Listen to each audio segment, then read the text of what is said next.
pumatay sa nanay mo. Ilang beses ko nang inulit sabihin to sa korte. Hindi ako pumatay sa nanay mo. Maniwala ka sa akin. Hindi ko kayang pagtagkaan ng masama ang nanay mo. Hindi ko magagawa sa kanya yon. Maniwala ka sa akin, pakawala mo na ako. Gusto ko na makita ang mga anak ko. Oo, may galit ako sa kanya noon, pero hindi ko siya kayang pagtagkain ng kahit anong masama. Ilang beses ko na sinabi sa korte paulit-ulit. Hindi akong pumatay kay Atty. Feliciano. Gusto ko lang makita ang mga anak ko. Parang hawa mo lang. Gusto mo makita ang mga anak mo? Ha? Oo. Sinasabi ko sa'yo, not in this lifetime.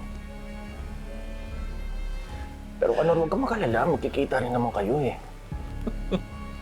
Kapag dinadalaw ka na nila sa puntod mo.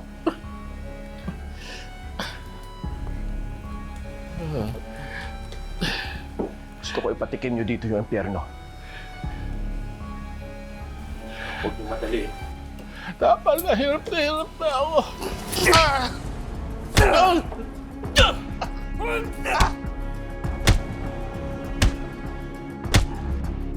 Magsama kayo ni Ate Homer sa impyerno.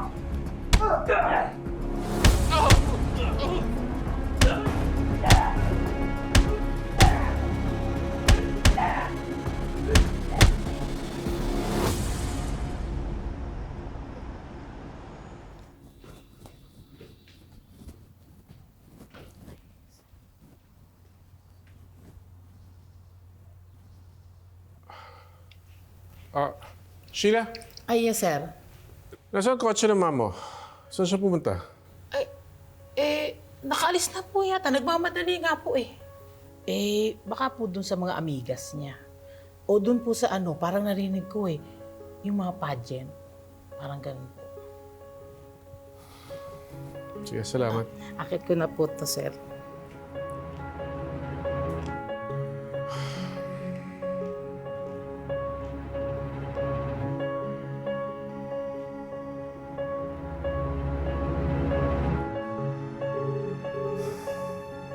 Come on, pick up.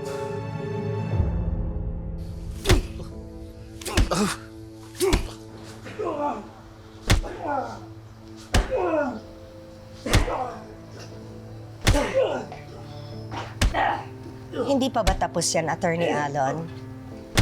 If you're so eager to get your justice, bakit di mo napatayin yan? Huwag mo na kami hinihila pa sa drama ng paghiganti mo. Remember, ako ang nagpapasweldo sa mga yan. Don't tell me how to deal with my own justice, Patricia. Don't you dare tell me what to do. The audacity for you to say that. Wala na akong ipambabayad pa sa overtime ng mga tauhan ko.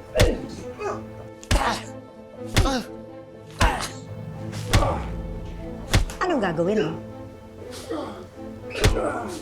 I will pay you back every cent you spent.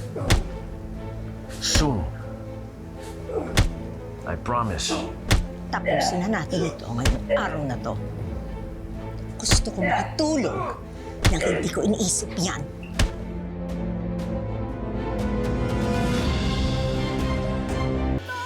Sa ilalim kasi ng prinsipyo ng double jeopardy, hindi talaga pwedeng kasuhan o litisin muli ang isang tao sa parehong kaso kung siya'y absuelto na at napatunayang walang sala. Halimbawa, sa isang kaso ng murder. Kapag napatunayan na sa korte o na-dismiss na ang kaso ng pagpatay, hindi na maaaring buksan ulit ang parehong kaso laban sa taong yun. Kaya nga dismiss na eh. Wala na talaga. At sana, tama ang hatol doon sa mga napagbintangan lang or na-frame up. Katulad na lang ng kaibigan kong si Attorney Lilet Matias. Kung nanonood ka man ngayon, Attorney, Ikaw ang perfect example ko para dito. Nakita ko ang process mo kung paano mo nailaban ang kaso mo. And I'm so proud of you. Matapang ka, magaling ka. Walang kasalanan si Attorney Lilet Matias at napatunayan yon sa korte. Kaya hindi na siya pwedeng kasuhan ulit for that murder case.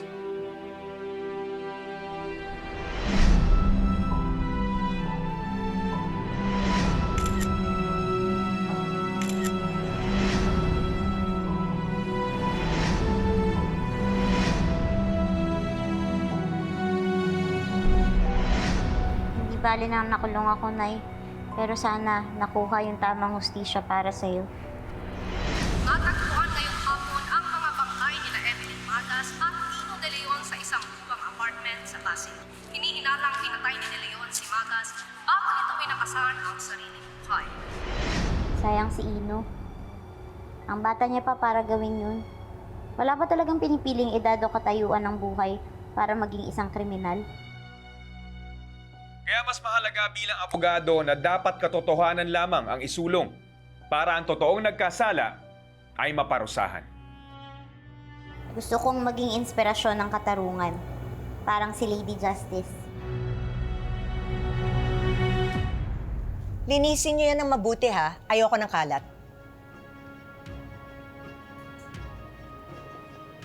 Alam mo, ngayon na nakuha mo na yung hustisya mo, bawas-bawasan mo na yung pag-contact mo sa akin. Kasi, baka mahuli ako ng asawa ko. When I did that for the first time, I've encountered so many sleepless nights. Pero masasanay ka rin.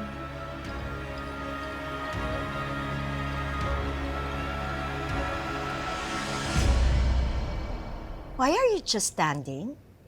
Aren't you gonna say anything?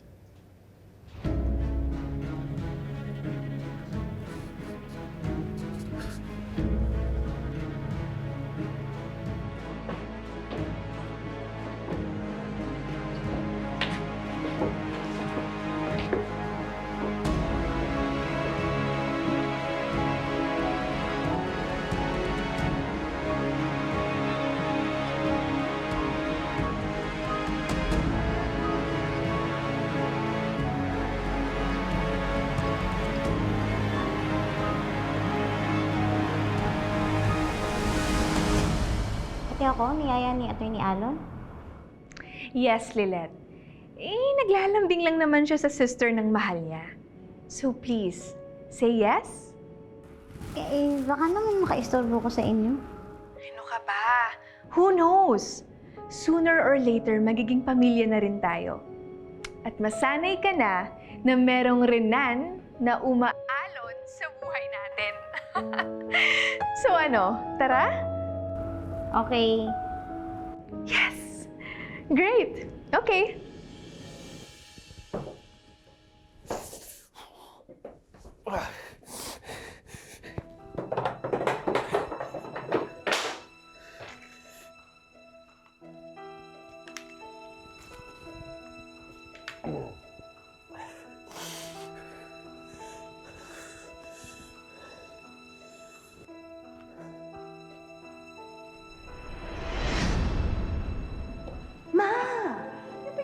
Narinig yung usapan namin. Hindi dapat marinig yun. Dapat nung nakita mo kami nag-uusap, tumayo na lang muna kayo.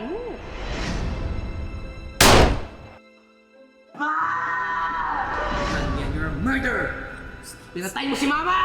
One day, we will get justice for your mama. And we will make sure that he will pay for what he's done. At kung sakaling wala na ako, ikaw ang magpapatuloy nito. Makukuha mo rin ang hustisyang hinahanap para sa mama mo. Pagkikinti na kita, Mama. Wala na si Kanor. Wala rin taong pumatay sa'yo. Mama, wala rin taong nagpahirap sa akin. Wala na siya, Mama. Hindi na. I got justice for you, Mama.